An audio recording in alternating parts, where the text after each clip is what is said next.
So over the last few years in real estate and mortgage, we've seen a lot of people struggling in this industry, but a few people have been dominating. And I believe average is disappearing. Like I feel like it's feast or famine. And what does it take to get into that top category to not just make a good living, but to truly build wealth, to truly get rich and crush the competition? So for today's episode, I'm pumped. I'm absolutely pumped to bring in an absolute legend in the game, an OG. This guy runs the largest real estate coaching business in the world.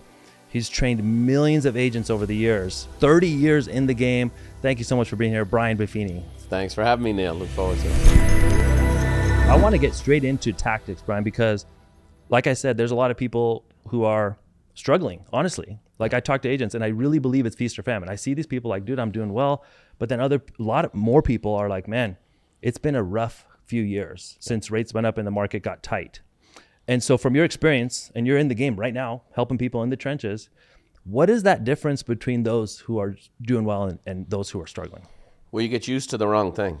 You know, the market was raging hot. You took a listing on a Saturday and you had 29 offers on Monday. And we had a 14-year shortage of inventory and an 11-year run-up in prices.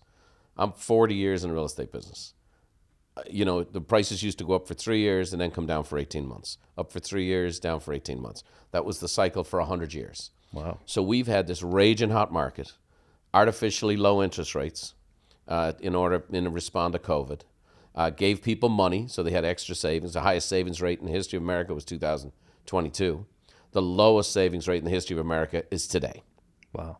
So people, you know, they say turkeys can fly in a hurricane. Yeah. There was a lot of turkeys who thought that they were eagles, and they were doing activities because the market was so hot. After a while, you start thinking you're great.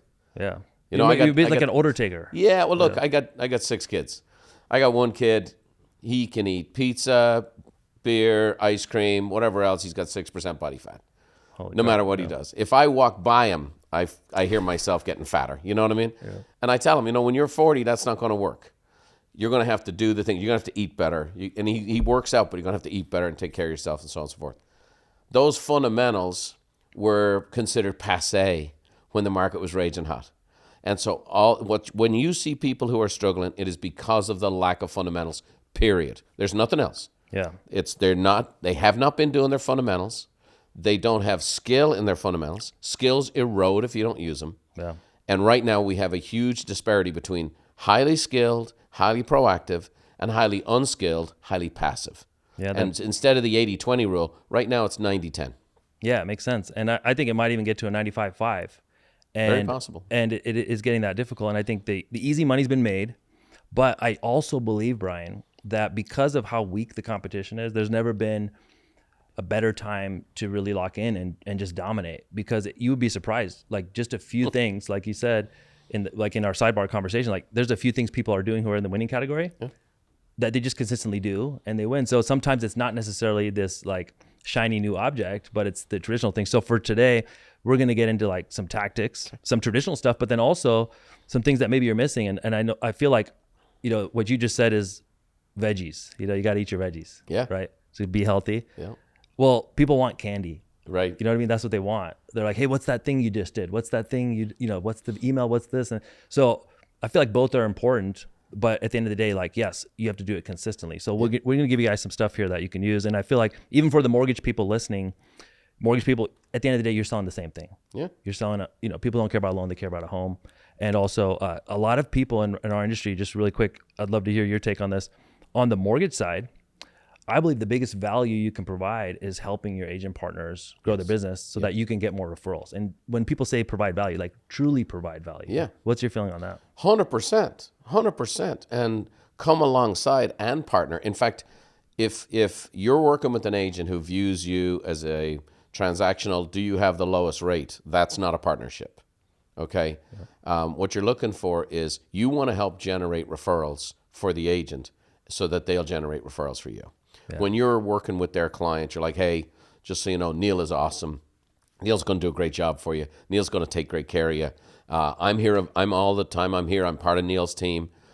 So when Neil is getting referrals, I'm reminding Neil, hey, I'm in your corner, and then Neil's coming back to me. And so, in fact, I've worked with, starting back in the old days, Home Savings America. We became the official trainer of Home Savings America in the late 90s. And they were only in 10 states, and yet they became the number one lender in the country. Wow. And we helped them go from, on average, working with 28 realtors down to 8. They quadrupled their gross revenue. They tripled their gross and quadrupled their net. And were the number one lender in the entire United States. So how did they do this? So first and foremost, sort and qualify your realtor database. Okay? The people who are giving you the onesie, twosie, occasional deal, but they'll also not fight for you. You know, someone says, my Aunt Mary's in the mortgage business. No, it's... I'm as a realtor, here's how I explained it to my clients. I'm supposed to refer 3 people to you, that kind of stuff.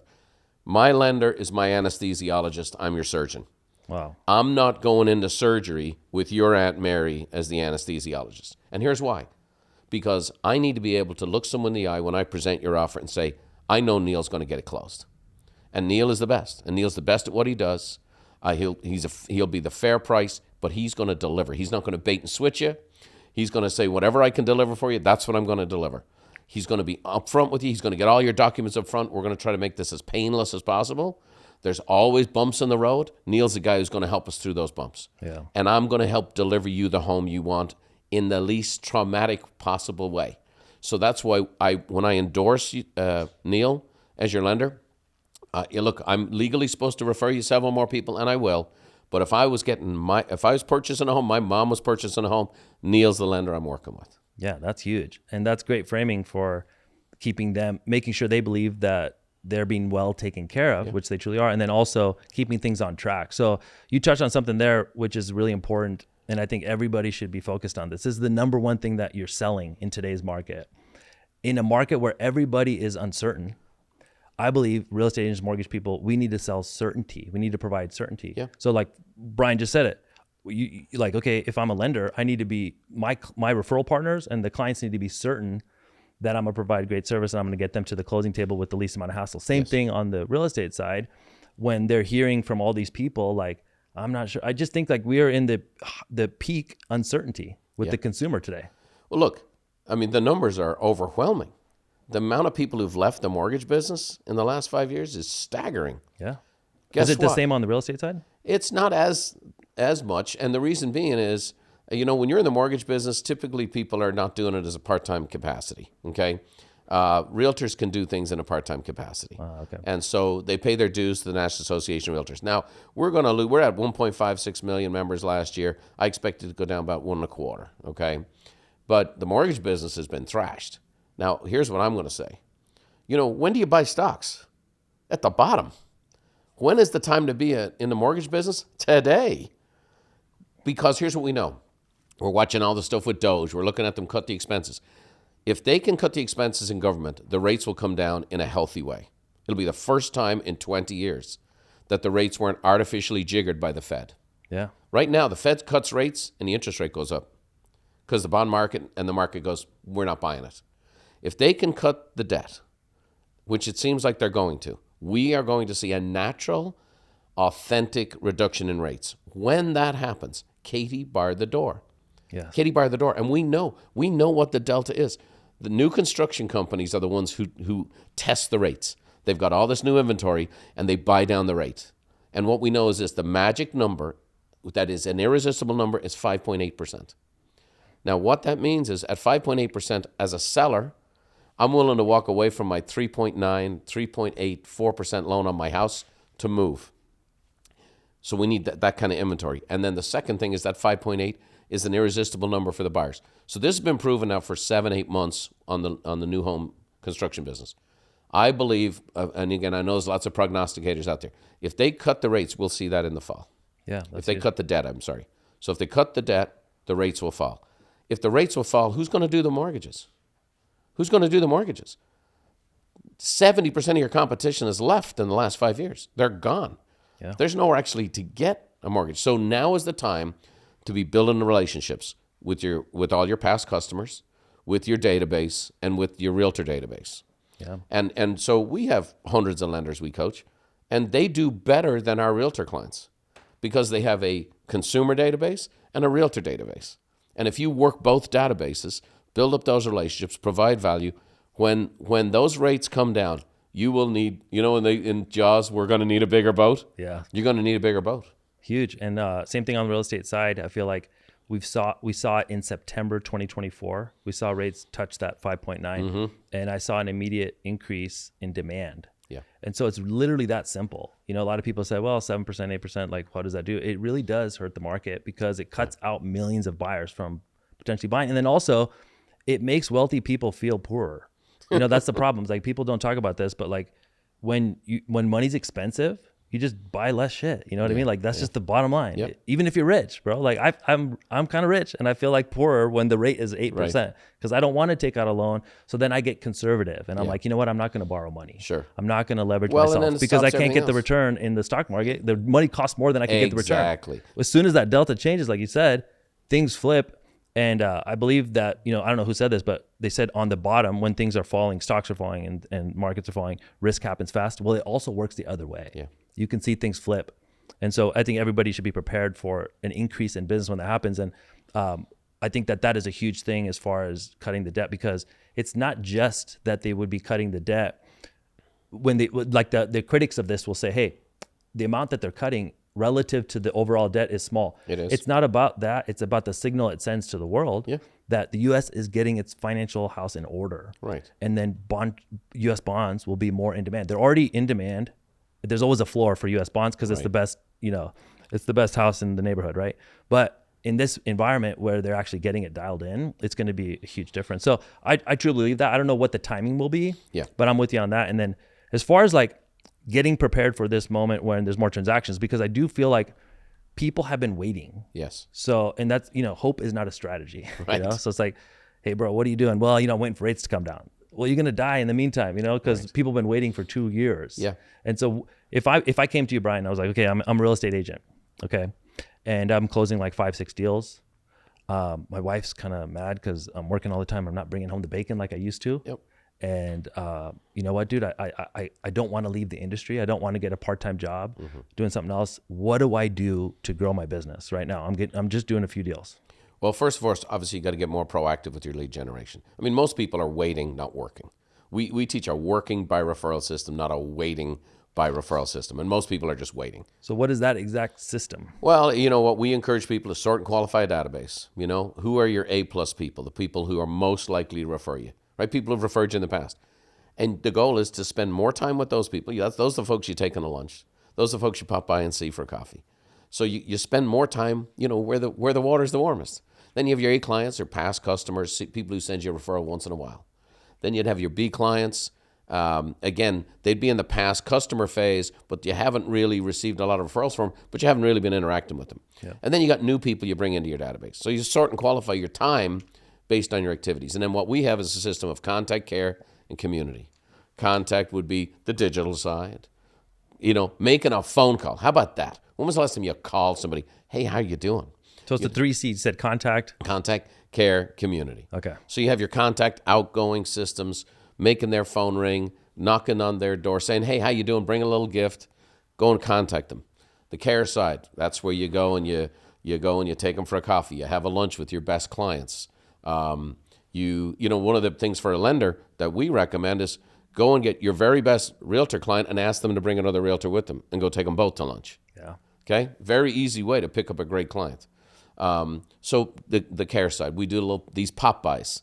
Okay, so like for example, the price in Costco, you'll notice for pies and condiments change at certain times of year. You can tell when our clients en masse are doing hundreds of thousands of these pop buys. Are you behind all these pie days? Yes, that's it. I keep hearing like all realtors, especially during Thanksgiving, they give away pies. Well, you're looking at we have thousands of clients who have hundreds of people in their database. So like we provide the marketing resources for them that go to 2.5 million homes every month. So when we encourage people to do pop buys, we might move around 2 million pies through Costco. And in the past, they negotiate a little deal with them and so on and so forth. And it's just like what the heck is that going to do to anything? And I'm 30 years in the business. The amount of ridicule I face, oh, that's so basic, that's so this, that's so that. Okay, I have 20,000 members. Our average client made $435,000 last year. Wow. The average realtor made $40,000. So, that's 10x. For some people, it might be corny and it might be this. It flat out works. So here's my bottom line. It's Monday morning. What are you doing? What are you doing? Yeah. So if I'm putting myself in that person's shoes, Yeah. I'm probably doing a lot of things that look like work, but they're not. So I'm planning, maybe I make a post on social media. Yeah.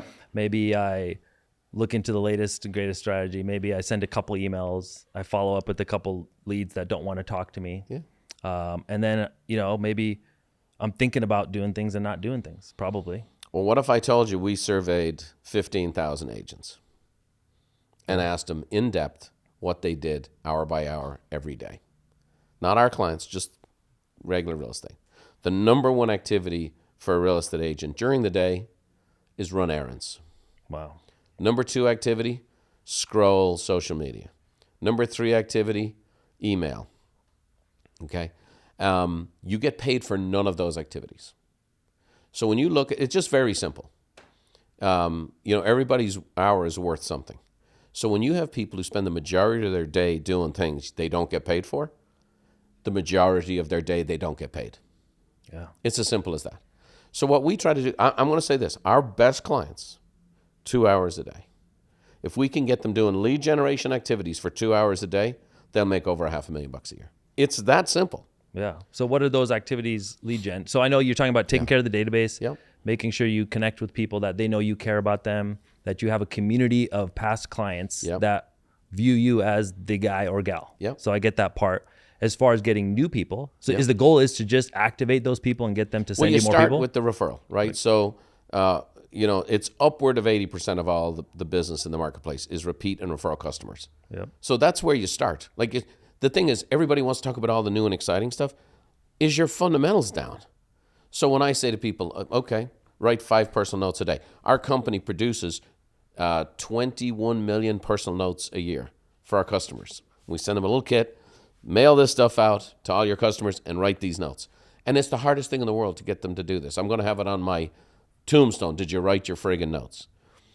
If I can get people to write 50 notes a month, personal notes, 600 a year. Oh, by the way, do you know who appreciates a personal note more than anybody? Yeah. Gen Z. That's true. I believe it. Gen Z. They're like, I got something in the mail. So just writing a personal note, just following up. There's a good chance, Neil, following this podcast, you'll get a personal note from me. Yeah. I've been doing it my whole life. Yeah. And even we had a guy, Jesse Itzler, who is a billionaire. Yeah. And he talked about this one strategy. He's like, make sure people know, that you do something to personally connect with, that they know that you care. And he sends out these notes, handwritten, and he reaches out to people. And I'll tell you this, Brian, like in today's world where I pretty much only talk about digital marketing strategy and videos. And I believe that like, if you want to make a really helpful video and send it out to your database, that's huge value. And especially if you're good on camera, for sure, it stands out from the competition. But at the end of the day, I have noticed that these things which you said people make fun of because they're old school, they're now becoming like the way to stand out, which is so weird. It's like, I wouldn't think that dropping off a pie at my house would be a way to stand out, or sending me the note. But when I do get those, it's few and far between now. It's almost like people abandoned it. Well, it's care, right? You just want to know. People don't care how much you know till you know how much you care. Now, just so you know, we're all into the other stuff. Like, I know you're a fan of BombBomb. Darren Dawson was a co-founder of BombBomb. Darren Dawson works for us today. He's over our product lines. We were in March, we're releasing one of the top AI training programs. So we have our own CRMs. It's an award-winning contact management system. What am I known for? The calls, notes, and Popeye guys. Why? Because I've pounded it for 30 years.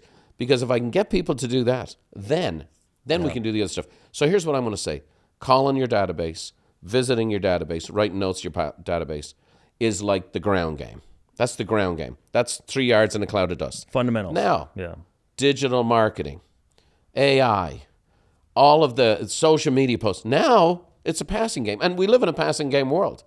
But the teams that throw the ball the best in the NFL are the ones that the defense is afraid they're going to run. Yeah. You follow? Yeah. So if you will run the ball, you can throw it all over the park. And now all of a sudden, now your digital marketing really pops. Now the videos pop. Now, and here's the other part. Like, it's this one over here is work. This one over here is a different type of work. It's a little more fun. Yeah. This is a bit more grindy. It is, and I'm not going to, But it's not. So the answer is not or, it's and. Both and. Okay, and that's the thing that a lot of people struggle with. And I get this all the time. Like I'll say something. I'm like, hey, you need to move quick, man. You know, you need to do this, you do this. And then one time I'll be, well, slow down for a second. What are you doing this, like plan out your week? Right. And they're like, well, yeah, I thought you told me to move quick. I'm like, the answer is both. You know, sometimes people want one or the other and you need to do both. Well, a great story. So I'm at the golf club the other day and I have a golfing buddy. And this guy's kind of a mentor to me. He's 77 years of age. He ran a bunch of businesses and he's like one of the rat pack. Okay. He's just a dude. And so his wife came by. We're having a drink after a game of golf. And they're looking to have a professional service. So I had given them a referral. And his wife, who's 78 years of age, goes, Brian, thanks for the referral. I checked out all his social media stuff this morning. I checked out his videos. I really like this guy.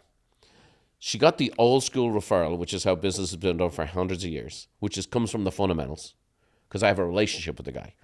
But 78-year-old grandma is checking out your social media content. Wow. Because it's like, do you have a business card? Yeah. I mean, if you're not there digitally, you're not there at all. Hey, quick question for you. How much have you been loving these podcast episodes? I've been getting so much great feedback from you guys. And right here is where I would typically put in an ad read for these episodes. But you know what? I was thinking about it. The only thing I really want to promote right now, the only thing I want you to do is just hit that subscribe button. I'm trying to grow this thing out. And so many of you are watching and listening and sharing, but you're not subscribed to the channel. So whether you're watching or listening, hit the follow button, hit subscribe. And that's going to allow me to grow this thing. Let's get back to the episode. This is the most underrated part of social media, I think, in our industry, is that the biggest lift in your business will come from lead conversion. It'll help. It's a tool to help you convert more leads because your Instagram or your YouTube speaks for you and builds connection and How trust. do you guys do that? How do you guys do that? So the way we do this is like, we want to connect with more people, past clients, stuff, and we will follow them on social media.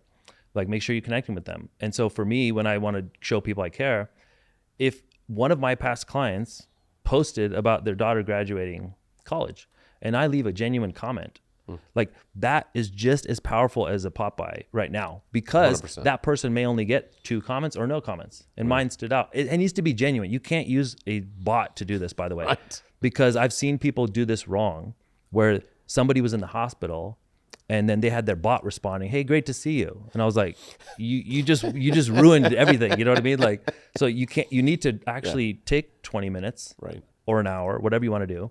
And so for me and my clients, like, we'll actually spend an hour, a couple times a week. Love it. And just respond to other people's stories on Instagram, respond to people's things. What that does is it creates conversations. Yeah. And then now you can turn those conversations into business things. So I believe it's both, like you need to, that's 100%. Yeah. A core fundamental of how to generate and build relationships, just applied through digital. Like there's no change in that at all. I mean, that's taking an interest in people. What do people actually want?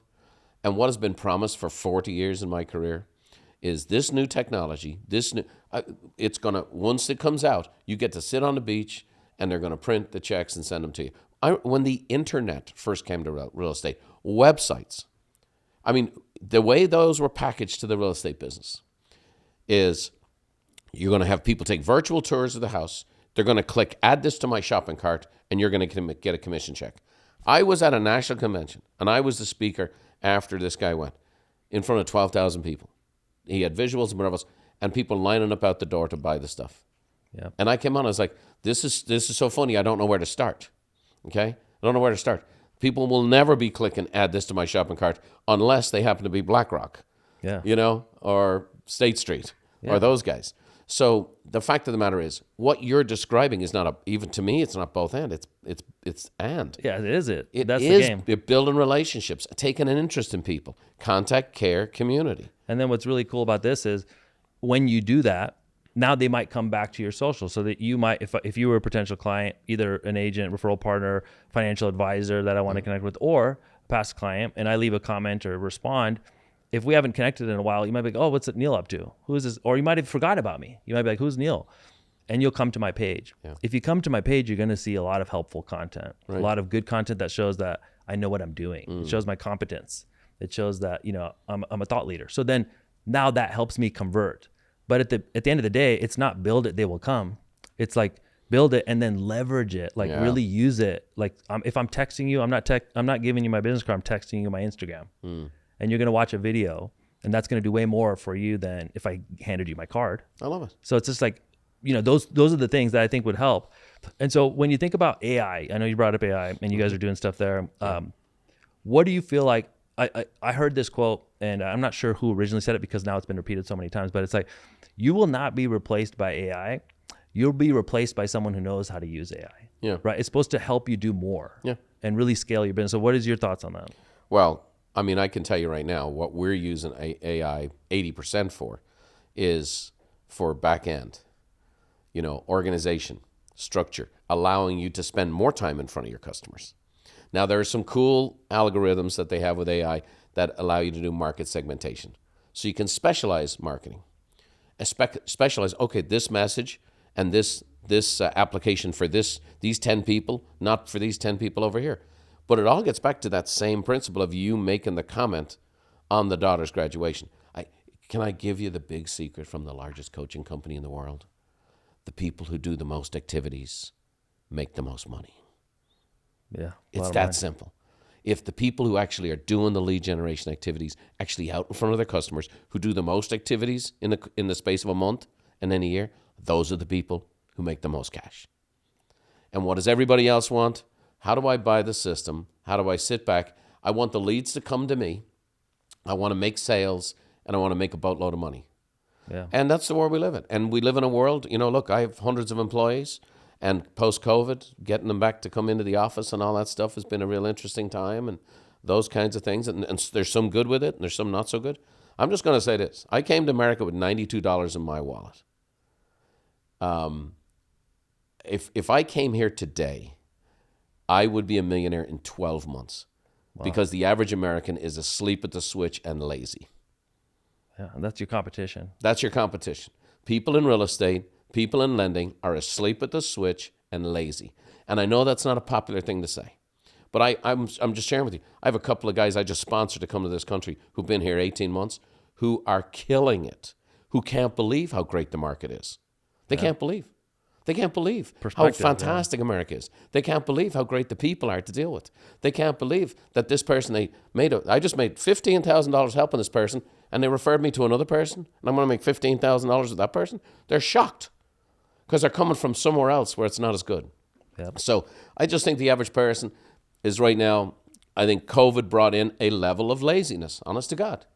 And you need to shake out of that. Yep. You need to get your goals. What is it you want to do?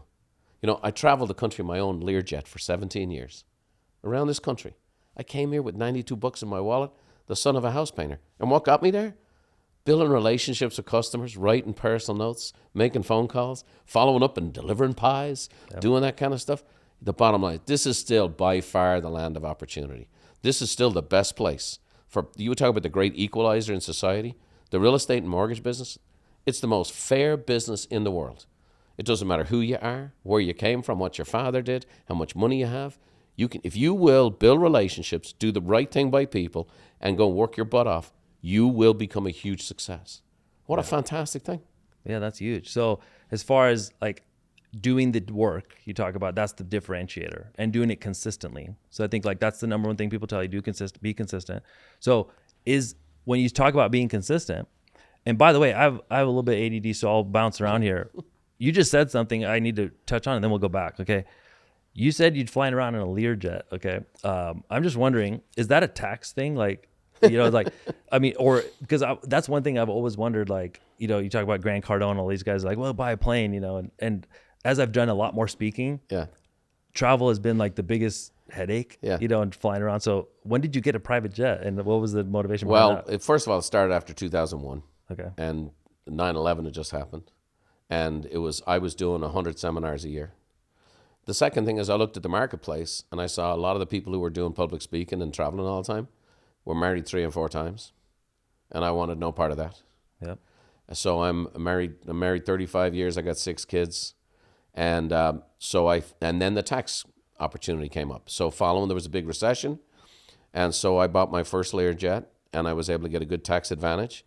But here's what it looked like. I would be in Houston in the morning. I would do a seminar, and I would be home that evening. I'd have dinner with my kids and then coach them. Wow. So I'm a guy doing 100 seminars a year who coaches kids. Every one of my kids I coach in sports. I made my family my priority. So to me, when your values are clear, your decisions are easy. So this was the value. My family was more important to me than making money. My family was more important to me than growing the business. How can I do this? So this is the value. How can I do this in such a way that I can then make it work economically? So then you get smart. Then you get creative. Then you get, all of a sudden, I negotiated a pretty good deal, and it was a time during the dot-coms. So I bought a jet that was sitting on the runway that a dot-com had just gone bankrupt, and I got a discount on it. And then there was also a big tax advantage. When I bought my next one, I negotiated. And again, the guy I sold the plane to, he said, we spent 6 months negotiating on the second plane. Yeah. And he said, I just sold 6 of these to State Farm. And I go, yeah. And they said, they paid more for each one of theirs than you paid for yours. I go, State Farm's spending shareholder money. So the values are clear, decisions are easy. So I was like, my family, this is what I got to do. If I'm going to do 100 gigs a year, this is what I want for my family. Then how can I creatively unleash? Now, I'm just going to say it was a heck of a fun way. And by the way, when I sold my last plane was because I wasn't doing a lot of events. Lifestyles of Rich and Famous didn't mean nothing to me. I'm not doing nearly as much speaking as I used to do.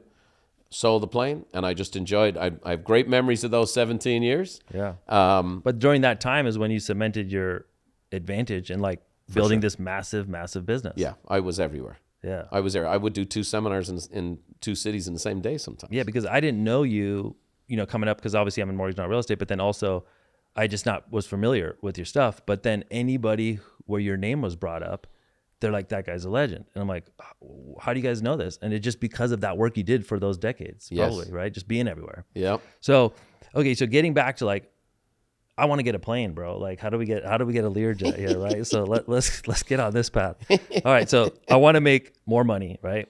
Okay, Brian said 2 hours a day. Is it Monday through Friday, 2 hours a day prospecting? I think people need clarity. They need clarity of okay, how should I structure my week? When you don't have a plan, nothing happens. Right. So, okay, most people are unorganized, to your point. They're scrolling social media. Yeah. They're wondering, they're looking for the next big thing. Okay, so for those 2 hours, you're doing some past client stuff, maybe different days. What specifically should I do? So first and foremost, I'm sure you've interviewed people who, because it's a very popular thing now, talk about how you start your day. Yep. Miracle mornings, all these right? There's a ton of people out there. Well, I see that people are doing a great job with that, okay, I'm doing some meditation, prayer, journaling, workout, all that kind of stuff. And then they stop. And even, there's a lot to think about with all that. And then they get to work. Well, first of all, right now in the world we live in today, they don't get to work. Work starts at home. Yeah. What's the differentiator? So if you're working from home, when are you working, when are you home? So here's scenario number 1. Get dressed every day to meet a client. Get dressed every day. Do you know the number of agents, and especially for the ladies, who they don't have an appointment on the books, so they don't really get themselves put together. They don't have their makeup on. They have their hair. They're in their comfy home clothes. Lululemon. Whatever. Yeah. And guess what? When you're not dressed to go play, the one thing you're going to not do that day is play. So, I would be in the morning. Seriously, I'd be shaving myself in the morning and say, I'm going to sell a house today. And I didn't have an appointment. I love that. But I'd find a way to sell a house that day. And so first thing is get dressed to go to work. Even if you're working from home, get dressed like you're going to get from work. The next thing is, if you're working from home, make sure that you're working. So the TV is off. Okay? The YouTube is off. I take my phone and I will actually disconnect from the apps, or I'll put the phone in the other room and I'll even use an old handheld, believe it or not, to make my calls. Because I don't want to be distracted. Not because I'm above such things. It's actually because I'm more tempted by that stuff. I take the temptation away. So the first thing I'm going to do is this. Who are the most important people in my database? Now, our CRM will tell you the 5 people to call that day. And they're sorted and qualified by your best customers. Okay? And here's the people you haven't talked to in 30 days, 60 days, 90 days. So every day we lay it out and it goes, here's the 5 people to call today. And just checking in. Yeah. Just checking in and leaving a voicemail. It's okay to leave a voicemail. Okay. Hey, Neil, checking in. How's life? Hey, I heard you had a big conference in Arizona last week. How'd that go? Love to hear from you. Okay. And so just building a relationship constantly. So it's like, okay, here's the best people in my database. So it's very important I start with the best, not A through Z. Do you need to reach out? Do you need to provide any information? I know a lot of people provide updates, market information. Our system looks like this. Every month we'll provide some kind of content for our customers to send to their customers. Okay. It might be, here's how to improve your credit score. Here's the latest tax advantages for real estate. Here's the trends in buying second homes. Here's how to protect your family from identity theft. Number one crime in America. Just and then I'm valuable following stuff. so we call them items of value. And then what I do is I call by, hey, Neil, Brian here, just checking in. I don't know if you saw that stuff on identity theft. Number one crime in America right now, mainly unreported. There's a few basic things I pointed out for you that you can do. I want to make sure all my favorite customers are taken care of. So just checking in. Give me a buzz if you need any help on this. Just so you know, I'm never too busy for any of your referrals, Neil. Thanks a million. Click. Easy. So I'm going to say this. 10 calls, 5 notes. 10 calls, 5 notes a day, 7 pop buys in a week. Every week, 52 weeks a year. No, 48 weeks a year. What are the other ones? Vacation? You're allowed to take time off, Yeah. We talk about work by referral, live the good life. So last year, our average client, so we measure 2 things for our customers, right? So I have all kinds of metrics and, CFOs and all of this stuff, but there's only 2 numbers I want to know. How much they made, how much time did they take off? So for our one-to-one members, it was $435 and 5 weeks. And for our leadership clients, it was $775 and 7 weeks. And so if everyone in my executive team is aware of those 2 numbers, because if those folks make that money and have that kind of time off, we will all get to stay employed. Yeah. Period. So, but here's the activities, do these activities. Now again, then the coaching comes in. How do you do them more skillfully, right? Yeah. How do you do it in such a way that you go on the appointment, you don't just get the listing, you walk away with a referral that night. So now I've got a referral. How to take every buyer and duplicate them. So those kinds of things. Now it's been more skillful. Our average client, only 6% of our average clients have a budget when they come to work for us.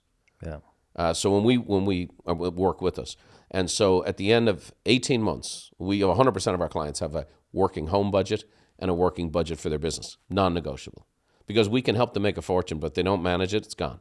Yeah. So just basic fundamental things. So it's okay. Do your miracle morning, plan out your first hour, and then plan out your second hour. And then the other dynamic is, for me, I like taking people to lunch. I'm an Irish guy. We're very hospitable. And Irish people typically, it's going for a drink with people. But I found coffee, breakfast, lunch. Yeah. You got to eat. And I'm a very perpetual person, so I'll forget to do it. So I started putting it into my schedule. And then I'm like, okay, who am I going to take to lunch? And I'd go through my database and think, who do I need to take lunch? And then I'm going to call up, and I might have 2 or 3 calls. Hey, what are you doing on Thursday? Love to take you out for a bite. Next thing you know, we're having a good conversation, just breaking bread. And, Brian, our CFO is actually moving into town. And next thing you know, I'm getting a referral. So yeah. I was averaging, now this is without all the fancy stuff we have today, I was averaging 35 referrals a month in my business. So people call these like lucky moments when you get a referral. You feel it's like, oh man, I got a right place, right time. What Brian's talking about here is you're creating your own luck. Like you're there, and the guy had somebody who happened to be moving here, and you had the conversation. Plus you're asking for the business. It's not like you're just hoping that people think of you. You're like, hey, I'm never too busy for your clients. Now, and some people feel that's cheesy. They have a new way of saying it, whatever. If you're not asking, you're not getting anything. Yeah. So 2 things you said there, which I think are really important. Number one is you brought up the fact that put your phone away. And then everyone's going to push back and say, well, my phone's how I text and stay in contact. I'll tell you this. There's a guy who I collaborate with who is he's in the top 3 agents in Orange County, California. Mm-hmm. His name's Kevin Sturdivant. And you can see him on Instagram. Kevion is his IG. He spoke at my event. He's in the top. He makes a ridiculous amount of money, scaled his team. Great guy. Posts every day on social. But he also knocks on doors and does the things that you're talking about. He does both, okay? Perfect example of this. He told me he has 2 phones, Brian. Yeah. He has one phone with all of his apps and all the stuff, and that's his family and friends and stuff. And some of us text that phone. That's the number I have with him, whatever. Yeah. He has his other phone for making the calls. Yep. On that other iPhone, there are no social media apps. There's no distractions. Yep. And somebody's going to be like, well, dude, I don't want to pay for 2 phones. Like, what does it cost you? It's an extra $1,000 for the iPhone and then another $100 a month for the plan. Like, you'll make so much money on that. Right. And I was just thinking about it when you said it. I'm like, dude, I should have 2 phones, because how many times I get in here, bro, if you told me like, hey, Neil, did you ever text that client? I'll open up my phone. I'll see notification. I'll get pulled into something else. Yeah. And we're in the age of distraction. It is. And that's it's harder. It's hard. Yeah. Like, you're getting pulled in all these different directions. It is. And it's more challenging. It's not like, pull yourself up by your bootstraps. There's more defense mechanisms now. It's harder to reach people now. It's harder to get people to answer the phone now. There's a lot of challenges. People working from home, there's not this buzz of energy where you could feed off one another. Yeah. And by the way, we got to take the self out of self-employed, right? We do better together. Like we're having a conversation today. It's better than you just talking to the camera or me just talking to the camera. So human beings do better together. So it is more challenging. It's a more isolated culture we live in. It's a more distracted culture, but it's also easy to just dissipate your energies into this. And the overall performance, and that's why I use a word that's very let's say it's not as appropriate to use anymore. I use the word lazy. Yeah. And the reason I challenge that word is this. Because your family's at jeopardy. You're behind on your taxes, right? 50% of all realtors and lenders are behind on their taxes. Okay. That's crazy. 50%. Yeah. So the thing is, we don't have time for this. Like, you got to get after this. Like, this is life and death. I come from, a poor background in Ireland, and I came here with nothing. I get in a motorcycle accident. I have $252,000 in debt as a 19-year-old in 1986. I got no safety net. Yeah. I got to go. Like, there was nowhere for me to call. There was nowhere for me to get help. I had to go. No plan B. And so, that's right. And so you get after it. Then you start developing these habits and these routines. And then you find creative ways to do the same thing. Yeah. And that's where, to me, the digital stuff, like, exactly. That's beautiful. Yeah. So this is I guess the big takeaway is like, a lot of people just don't have that fire to do the things. Yeah. So first of all, get focused on that, and then put together a plan of what you're going to do every day. And one thing I want to make sure we wrap up with is like, and I think one tactic, you mentioned one thing in there that really caught my attention was, when you get a buyer, how do you turn that into multiple buyers? So we'll get into that one second. But what you just touched on is so important, because I get these messages from people all the time, and they've told me that over the last few years, they have almost gone into a bit of a depression. Because they came off this thing, and it actually is a real psychological thing. When you are making more money and you have a drastic decrease in income, it does mess with your head. Okay. So yes, they're lazy, but then at the same time, like, I have a little bit empty, because I'm like, bro, you're just not the same dude that I used to know. Yeah. Like you don't have that same fire. Yeah. I see like a little bit of sadness behind your eyes. I'm like, what's going on? Yeah. Well, you're making less money. And then I'm like, okay, well, let's go make some more money. Let's get back up. But I will say that, like, that is one thing. So you need to get out of that. And the best way to get out of that is through action. When you feel anxious and you feel worried, like, just take action. And one thing I don't understand, and I can't believe this, is like, as a, whether you're the sole breadwinner or not, doesn't matter. I'm more old school like you, and I feel like it's my job as the man of the home to be the big provider. So I feel like if I'm not doing that, I'm failing. But I think, a lot of dual income doesn't matter. But like, for yourself, you need to like get into that mode. Like, somebody told me, hey, I'm having a hard time. We aren't able to afford these things. We aren't able to do this. For me, like, the discomfort of coming home and telling my wife, hey, you know what? We need to like really lock in on expenses, and like, we need to like cut back. We're not going to take the trip anymore. Yeah. We need to sell this or sell that. That would be way worse than me just doing the work. Yeah. So like, I would rather do the work than have to have that conversation or feel like a failure there. You know what I mean? Look, I have nothing but empathy for people. That's why I have a coaching company. Yeah. And I know where I started from and how difficult it was. The other dynamic is it's what you're talking about, is finding the motivation and attaching the meaning to it to go do the activities. Yeah. And, 47% of people in real estate didn't sell a home last year. Wow. That's 700,000 people. How are they living? Like, how do you pay your bills? So they're doing other things now, or they're using credit, or they had money in the bank. A lot of people had cash and then have used up all their savings. And just give context, this is the lowest volume of sales in the last 2 years since 1993, when there were 80 million less Americans living in the country. Wow. So imagine you have the lowest number of sales and there's 80 million less people. This is by far the worst. 80 million more people. So there's 80 million more people now. So when you go back to 1993 and you go, that's the same level we're at transaction-wise, and there's so much more needed demand, these are the two worst real estate markets actually in 100 years. Jeez. So it's understandable. But the other dynamic is, like you say, we spend our time, how can I refinance? I'm going to spend my time, I'm going to refinance that credit card to use this credit card. So you're using your energies, I'm going to sell this piece of furniture. I'm going to cut back my expenses here, all that kind of good stuff. As opposed to, How can I pour this energy into being proactive? I need to know. I'm swimming against the tide. Agents are leaving the business. Lenders are leaving the business. People are nervous and scared, but people are still doing deals. Yeah. You know, people are still getting 7 million babies are born in America in the last 2 years, right? There were 7 million divorces. There's going to be 9 million people transfer jobs this year alone. Those are 3 big reasons why people move. Yeah. So, okay, they need a bigger house. I don't care what the market's doing. I don't care what the interest rates are. You know, so then it's like, okay, you know what, Neil? I know the rates are a little higher. Why don't you buy and then refi? Yeah. Let's buy now. Rates are not going to last forever. Buy now and refi. Guess what? You got 3 kids living in the same bedroom, keeping each other up at night and so on and so forth. It's time to move up. By the way, people are nervous. People are scared. We're going to be aggressive. Yeah. And you're going to win. Let's buy now and refi. Yeah. And people, okay, that makes sense to me. Yeah. My kids are sleeping on top of one another. Yeah, it's huge. And so people are always going to be transacting. If you ever feel down and out, like look at the number of deals that closed this month in your market. There's deals happening.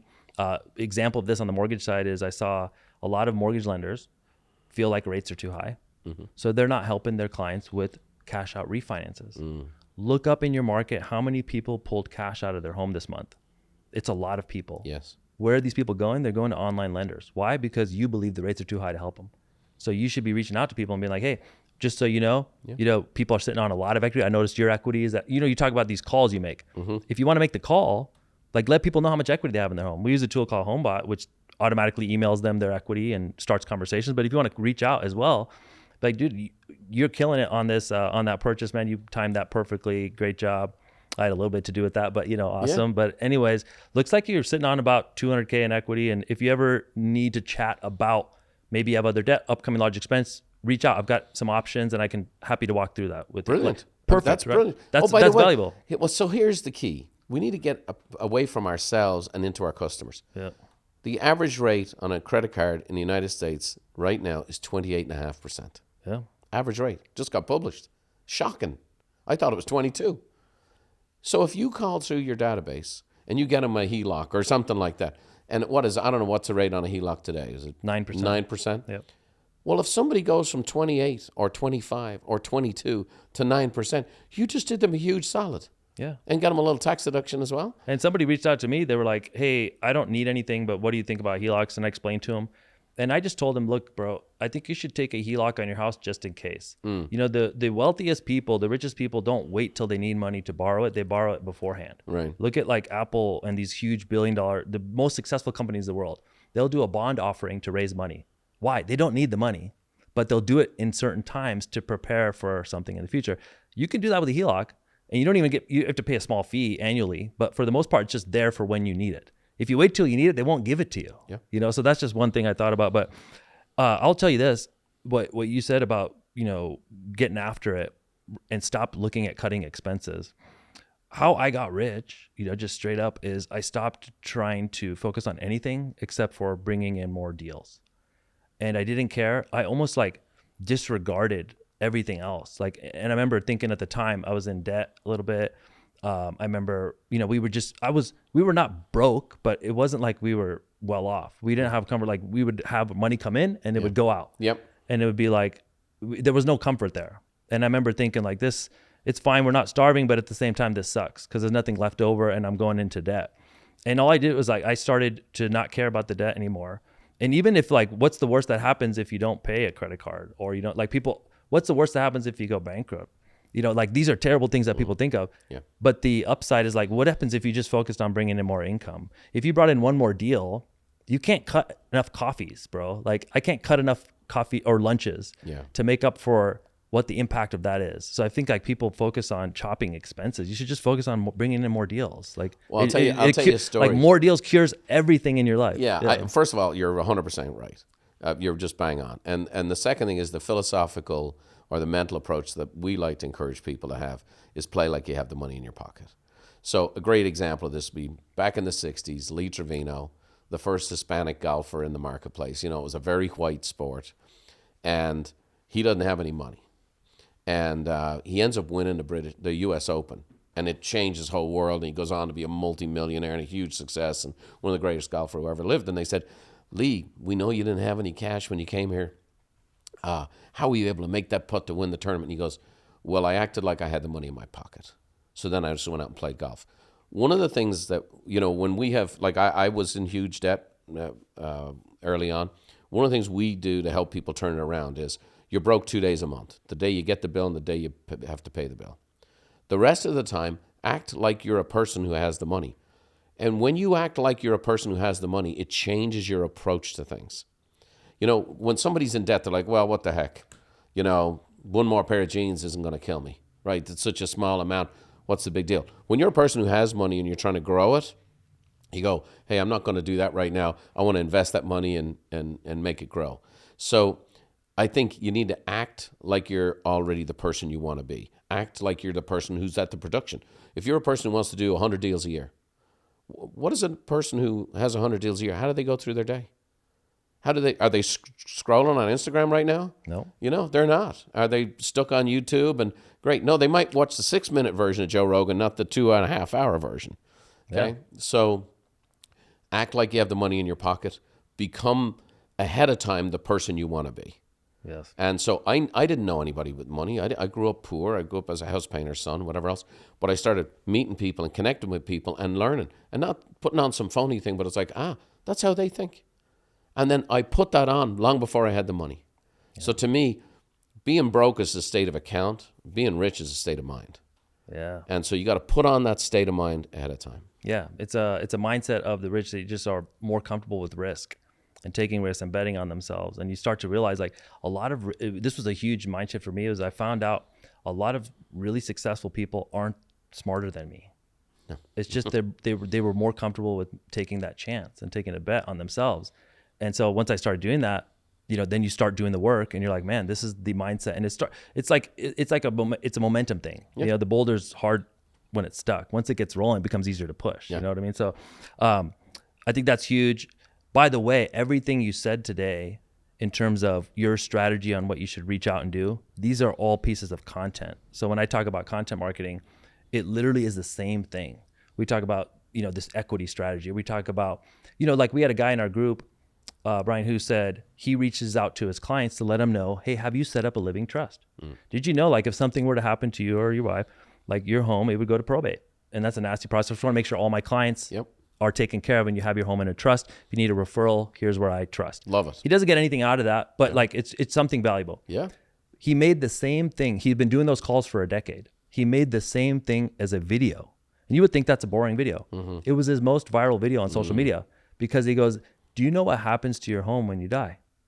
Well, if you don't have it in a trust, like here's what happens. It goes to probate. If you have a will, here's what happens. But if you have a trust, here's what happens. And should you get a revocable or unrevocable trust, whatever. Viral video. So, if it's working one-to-one and it's valuable, it will also work one-to-many. Yep. And so everything we're talking about works both ways. It's not or, it's and. Again, I think it's so important. So just wrapping up here, you said, I want to get people paid here. I want to get them more money. So when you get a deal, you said, how do you turn one deal into multiple? You said a deal multiplier for buyers. Yeah. So I think the key component, like the day I meet a buyer, I let them know, look, finding you a home is a high priority to me. And I'm going to be up at dawn, down at dusk, trying to find you the best home, the best fit at the best price. And what I'm going to do is I'm going to keep you updated. I'm going to show you properties down on the market. I'm going to find out lists. Every day I'm going to call you. Every day. And if there's nothing on the market, I'm just going to call you and leave you a message that nothing came up that day. And I want you to know that this is not typically how a real estate agent does their business, but this is how I do business because my business is built by referral. So during the course of the transaction, my goal will be to find you that perfect home, put all my energies and efforts into that. And rather than spending all day looking for the next client, I would love my clients like you to find me someone to replace yourself with. So my goal, I'll head and rear down, I'm going to do everything I can to help you find a home. And then when you're out and about in the marketplace, you're at the office, you're at church, you're at a ball game, and somebody's talking about real estate, I'd really appreciate it if you could refer them to me. And as long as my clients keep doing that, it allows me to really zero in on their needs. And I would say that several times during a transaction. I averaged in a 5-year period of time 2 referrals per buyer prior to closing. Prior to closing? Prior to closing. Wow. Because a buyer can refer you because of the act of supporting them in finding a home. So you can say, my realtor's great, even when you're not even under contract. Now, sellers, it was 1. because the sellers wait until you close the deal. Yeah. Because that's really the act they hired you for. The buyer was the finding and the pursuit and then the negotiation. So I found that buyers referred at twice the rate of a seller during the relationship of meeting them as a client and then closing the deal. Yeah, this is huge. So if you don't have enough referrals, number one question I would say is, are you asking for them? If you don't know how to ask, rewind this video and write the script down. Brian literally just gave you verbatim what to say. And if you're not comfortable saying that, practice it a bunch of times in front of the mirror. Practice it with your friend, like role play. That guy, Kevin, I was telling you about earlier, who's the top 3 agent in his market, he role plays for hours. Yeah. His office, they do like 1 day a week where they just role play. Yeah. And they're practicing. So you don't want the first time you say this to be on the first call. Say it a few times and then you'll get comfortable with it. Call your own voicemail. Yeah. And it feels awkward, sounds great. Yes, sir. Yeah. So this has been huge. I think we should do another episode about tactics, man, and really looking forward to doing some more stuff. If you guys got value from this, or if you want Brian to come back, leave a comment. Let me know what you really liked about this episode, what you want to go deeper on. And if you want me to bring Brian back, I will bring him back based on the comments. Last time we had a guy back on twice. It's because of you. So I read every single comment, respond to you guys. Do that. And thank you so much, Brian, for being here. Pleasure. Congrats to you on all your success. Yeah, appreciate it, man. And we'll see you guys on the next episode.